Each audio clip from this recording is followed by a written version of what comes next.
তোমাকে স্পর্শ করতে গিয়েও কতবার যে আমি গুটিয়ে নিয়েছি হাত, সে কথা আমার ঈশ্বর জানেন। তোমাকে আমার ভালোবাসার কথা বলতে গিয়েও কতবার যে বলিনি, সে কথা আমার ঈশ্বর জানেন।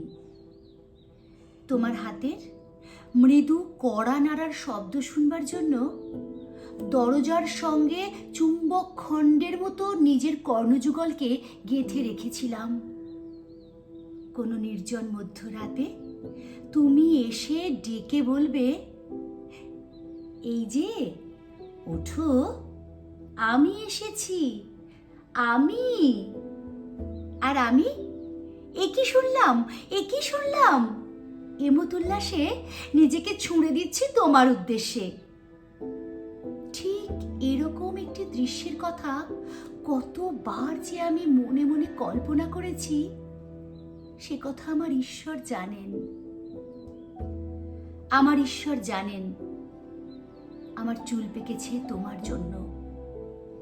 আমার ঈশ্বর জানেন আমার জ্বর এসেছে তোমার জন্য। আমার ঈশ্বর জানেন আমার মৃত্যু হবে তোমার জন্য। তারপর ওই ঈশ্বরের মতো কোনো একদিন তুমিও জানবে আমি জন্মেছিলাম তোমার জন্য, শুধুই তোমার জন্য।